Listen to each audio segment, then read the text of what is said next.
Hi everyone. Hi to this champagne chat. Bienvenue. Welcome. And what I'd like to do is start every champagne, shall we call this a champagne cafe? The champagne chat with a mindful minute, which enables us to think about the previous week or two, because it's been 2 weeks since the last champagne chat, and reflect on what things have happened that we would like to celebrate or that cause some form of celebration. And if there isn't anything from the past week or two, because I know that some of us have got a lot of challenges and stress and things that happen, is there something that perhaps you're looking forward to in the next week or so?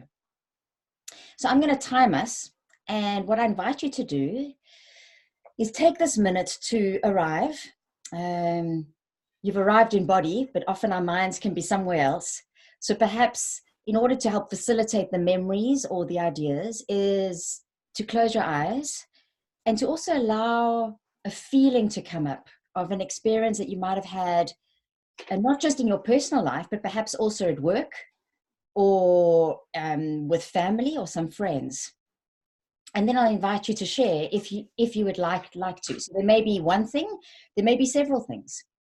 I'm going to set my timer, and then I will time 1 minute.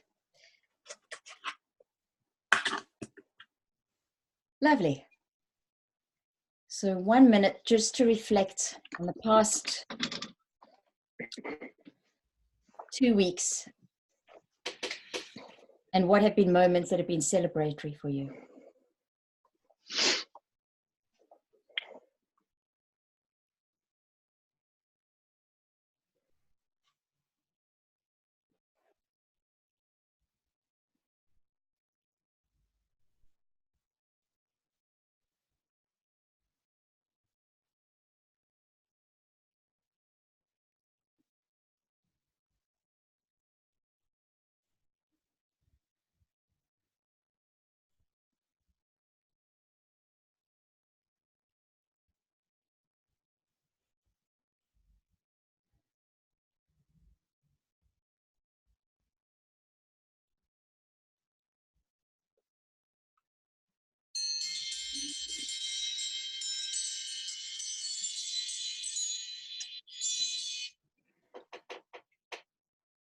Great.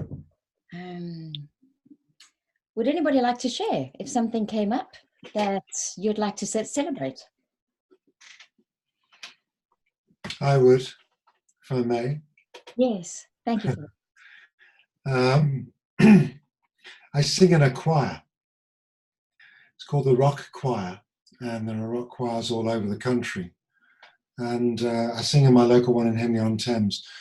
And this week I had a privilege of singing with the choir in 2 old people's care homes, just for half an hour. And the first one on Tuesday opened my heart in a way that I haven't felt for a long time. I was full of tears and ecstatic smiles all at the same time, singing to children. A lot of these old folks had dementia. They had lost knowledge of who they were. They didn't know their names, some of them didn't know what day of the week it was. But when we sang, their faces lit up and they had tears in their eyes. And it was one of the most profound and humbling, enriching experiences I've had for many, many months. Thank you, Philip. And that feels like I can sense that it's deeply embodied by you, and you perhaps can go back to that memory many times and feel that sense of celebration. That's lovely. Thank you. Yeah, thank you. Would anybody else like to celebrate or like to share something that they're celebrating? I'd like to welcome my brother Fabrice, who has never used Zoom before and has managed to get online. Hi. Hello. Well done. And I was with my brother about 2 hours ago because it's his birthday on Sunday. So celebrating you. Happy birthday. Thank you. Happy birthday, Fabrice. Yes, I just got back, Celynn. Great, great. I would like to celebrate. Last week, I had an experience for the first time. I'm just going to mute. Feels like somebody's talking in the background. Let me just check who that is. There we go. So on Friday last week, I'm just going to check if you can hear me. Yes. Oh, good. It just went very quiet all of a sudden. Last Friday, I had an opportunity to ski for the first time. I was at a conference in Davos. And it was quite a difficult experience because for various circumstances, I was dropped off on quite an advanced slope. But I want to celebrate that even though the experience was physically and emotionally and mentally very demanding, I've learned so much from that. I actually wrote a blog post, and some of you might have seen a video that I posted about it. And thank you, Mandy, because you helped me to copyright some of that content. And it's been a long time since I've physically pushed myself beyond personal boundaries and had a few breakthroughs because of that. So that's something that I want to celebrate. One more share from somebody, if anybody's keen to. Oh, Ishik, yes. Let me make sure that you're not muted. Okay, can you hear me? Yes.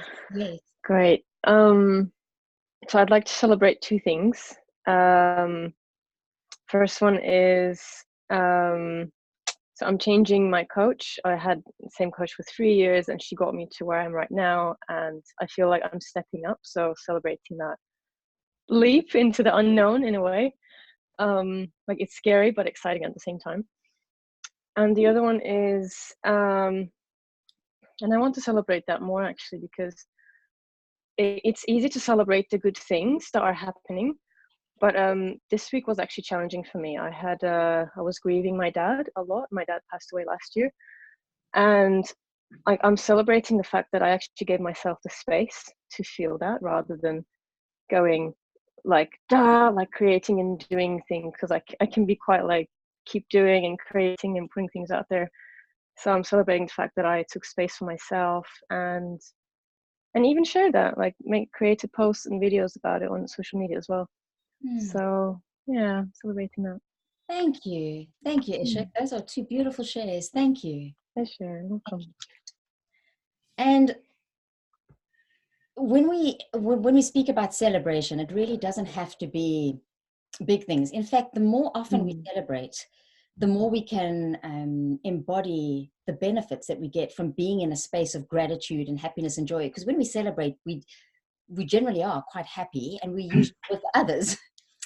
And so part of celebrating, for me, what symbolizes that is champagne. And as some of you know, my heritage and my family come from the Champagne region in France. I was asked about why do you like champagne so much this morning? And I was like, well, it's not that I like it. I've just grown up with it. On my first birthday, I've got a picture of me. My mom's holding me. I was baptized in France on that day. And there's a bottle of champagne right next to us. So it's just, I've always had champagne around when we have celebrated. But it's certainly, these champagne cafes are not about promoting drinking. Although champagne is often used at weddings and birthdays and big milestones, like we see Arabella is here with a cup of broth. But and there's many things about champagne that I find hugely intriguing. And I am going to open a bottle of champagne. This is an organic champagne that I got from an organic farm about 15 minutes drive from my aunt and uncle's place. And as I open this, I'm hoping that the bottle's not too excited, and so we don't get too much of a burst. What's fascinating is that what makes champagne special is the captured effervescence that happens because of a beautiful chemical process of yeast and sugar and some carbon dioxide. And then when you pop the bottle, that sound, I don't know what it does for you, but whenever I hear that kind of sound, I kind of like my heart skips a bit. Like you look around as if, yay, what's going to happen? And have you ever noticed that there's a little bit of, it almost looks like mist that comes out the top of the bottle? That I found out today is because of a chemical reaction when the pressure is released, which is the equivalent to 3 times more than in the average car tire in the bottle. There's also a drop in temperature, and there's not enough time for that energy to be converted into heat. So there's condensation, and the gas then forms a little bit of like a little cloud. which I think is quite beautiful. And then when you pour champagne, for those of you that do choose to drink champagne, it's better to tip the glass slightly to the side so that you don't lose much of the fizz, because as we know, champagne can go flat quite quickly. Now, this is what I wanted to highlight today. When you look at a glass of sparkling wine or cava or prosecco or champagne, there are immediately bubbles that form inside the glass, right? And can you see the bubbles moving in which direction? They're going up. Yeah. So they're kind of like dancing to the surface and they're moving up. And what this makes me think of is we often talk about the movement of upwards as a sense of feeling better, perhaps. So we say, well, I'm on the up, I'm on the mend. My mood is up, so I'm cheering, I'm more cheerful. We say cheer up, we cheers and we go upwards. If we think of creativity or wanting to solve a problem, we often like look up. And things for me that often embody a sense of moving up and lightness and playfulness and effervescence are things like kites. Kites always make me think of Mary Poppins, where they flew the kites. Those Chinese lanterns that, people make wishes and then they send the wishes up, or if you blow it on a dandelion flower, you blow upwards. Clouds are often moving up.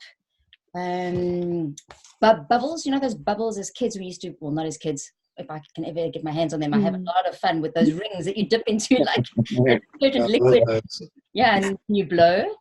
Can anybody think of anything else that symbolizes the movement of elevation and moving up that could be linked to something that makes you happy or joyful? A hot air balloon is another one that I thought of. Jumping for joy. Jumping, lovely. Jumping for joy. Yeah, I quite enjoy jumping castles, trampolines. Yeah, lovely. So we know that we may not always feel like we're in a celebratory mood. And we may not always have something to celebrate. And it's not about what we celebrate. It's more about how we celebrate and harnessing the feeling of celebration. So what I wanted to invite you to do is a very simple yet potentially profound body-based experiment or exercise. And what I'm going to invite you to do is wherever you are now, it looks like you're all seated, is to lean a bit forward and down, perhaps cross your arms.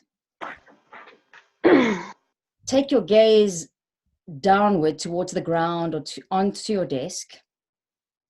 Allow yourself to feel heavier on the chair that you're in, almost sinking into the ground. And close up, become a little smaller. And then as you hold this posture,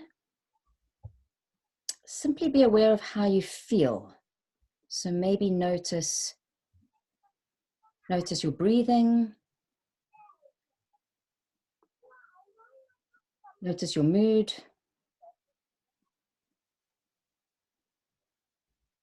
And before we shift this position, think back to the one thing or one of the things that a few moments ago you had wanted to celebrate. So just hold that idea in your mind. Ishik shared around feeling like she can now up-level to a different type of coach. And just notice how you feel when you think about the thing that you're celebrating.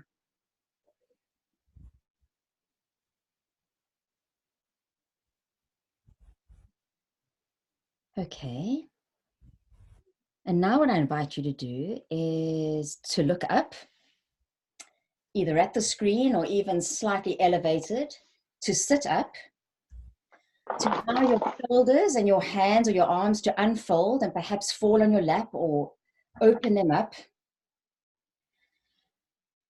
and to extend and open up your body just a little bit more without feeling uncomfortable, but definitely creating a sense of elevation and moving upward.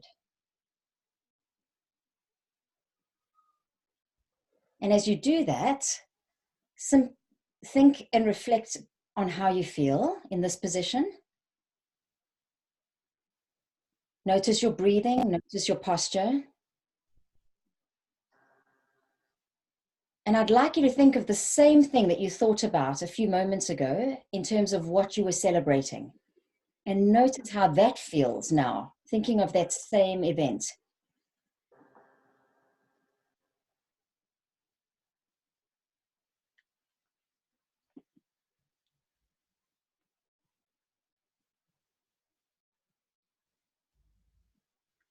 Thank you. Thank you. Now come back to a natural, neutral posture. Would anybody like to share what they felt, if there was any contrast or difference in those two positions? Definitely. I'll share. Mandy and then Ishik. Okay. Okay, good. I think definitely in the first one, I had a sense of complete exhaustion. Just felt really, really tired. And then that kind of dissipated when I changed my posture. Thank you. The language I got as you were saying that was almost like you were feeling or starting to feel very flat compared to being fizzy. To stick with, yeah. Okay. Thank you, Mandy. Ishik.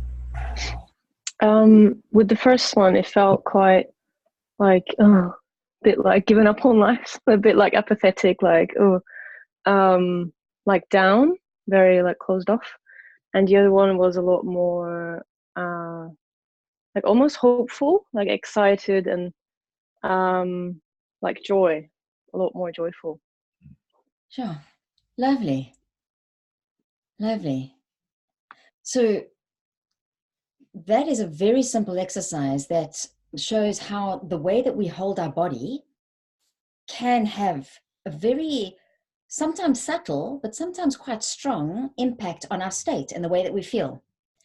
And I know that I don't always wake up feeling like I'm grateful and I'm celebrating and I'm perky and I'm bubbly and sparkly. And it's in those moments where if we notice perhaps that we aren't feeling celebratory, that we can hold our body in a different way. So a bit like the bubbles, the idea of effervescence is about elevation and moving up and holding a sense of lightness. So by simply sitting up a little bit straighter, by opening up your chest, by opening up your gaze upwards, can help your body to potentially feel as if it's more light, more buoyant, more bubbly and sparkly. And the extreme version of that is if you go out and do, for instance, what Arabella said, you can skip for joy or jump for joy. I've seen Arabella was captured in a photograph recently that I saw doing a beautiful ecstatic jump. And it's almost hard to do that kind of posture or to stand with your back upright and your shoulders back and a smile on your face and feel down or sad.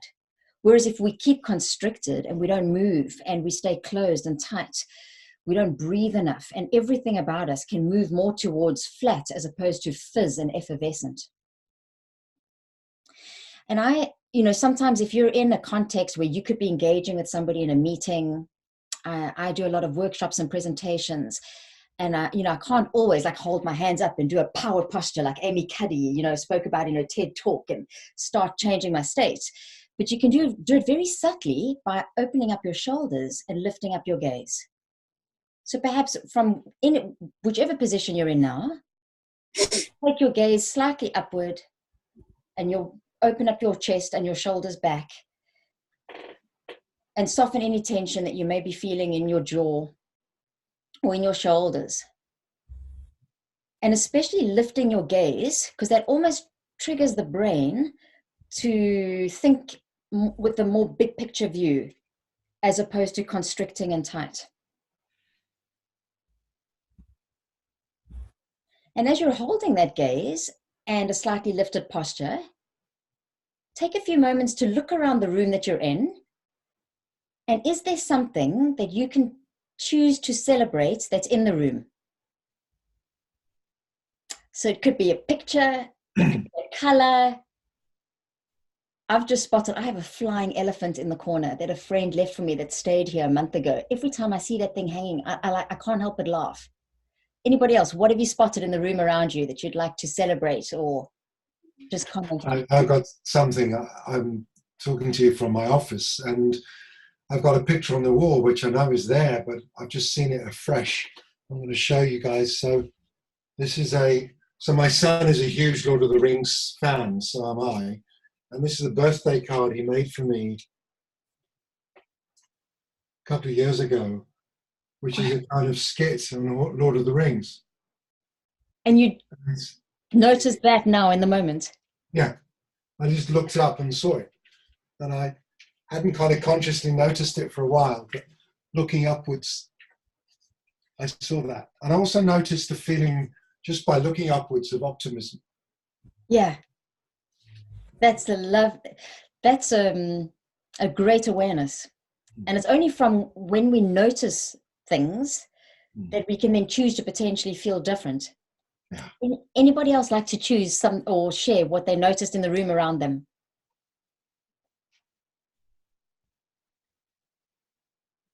It was a picture of my children, which I have on my desk to remind me when days are tough, as they have been, because I've been working really hard, you know, why I do things. So it's kind of buried under paper, but there it is on my desk. Lovely. Thank you, Mandy. Thank you. And so the thought that I wanted to leave you with is when the first bubble is released in the glass, it triggers the second one. And then the two of them trigger another bubble each. So now you've got 4. And then the 4 of those bubbles trigger a bubble each. So now you've got 16. So I don't know what you take from that, because there's quite a few analogies that we can. But the one thing I take from is we don't need big explosions, and we don't need big things like, I mean, it's great to have a ski experience, and it's great to be in a beautiful rock choir that does something as beautiful as you did. It can really be noticing a photograph on your desk. It could be seeing a color that makes you smile, or a picture, or noticing something in nature. And that one little bubble can then make it easier and to create that, the chain of pearls, or the effervescence, or the contagiousness of noticing other things. And when you really can't seem to see anything, what definitely helps is to notice how you're carrying your body, and then let your body do the work for you. So the simple act of straightening up, opening up, lifting up your gaze can help you to see things differently. And we just saw that now in the space around us. So, ladies and gentlemen, celebrate you. It's lovely to be able to share these moments. I'm hoping that this can become something that we do regularly together. I'm going to do one more Champagne Cafe chat this year. That will be in 2 weeks' time. And then in the new year, I have some exciting ideas around how these can become more effervescent. And if you have any ideas around what you like, what you don't like, what could be better, I'd really appreciate that. I've created a Facebook group that I want to keep as a closed group, just for people who would like to know about champagne and how that relates to well-being. So those of you that don't have the link, I'll share that with you. And on a last note, I promised it would finish on time, so I'd like to celebrate that I'm going to gift you with an extra 3 minutes. And thank you for joining me. I have one more thing I'd like to celebrate. Yes. In that, Fabrice, your birthday on Sunday. Yes. It's my daughter's birthday on Tuesday, and she's over from Amsterdam. She lives there. And I've just bought her a birthday card for her, but it's the kind of card I can share with you. So if I press the right thing. The record. Oh, that's beautiful. That is awesome. Happy love that. birthday, Fabrice. Much. Happy birthday. Lovely. That's it. Thank you. And this is what it's about. One bubble creates more, which creates the emergence effect, which we could just not do on our own. So we need community, and this is the one thing that I am hoping that the Champagne Cafe can become a community of like-minded individuals who would like to bring some joy and celebration, even if it is for half an hour, once or twice in a month, And of course, I'll always share some kind of fact on champagne because I just love the champagne making process. And I think they are beautiful analogies and metaphors for well-being. So, Santé. Santé. Cheers. Santé. Santé. Bye, Celynn. Cheers. Bye, Clinton. Thank you. Bye. Bye. Thank you. Bye. Thank you. Bye.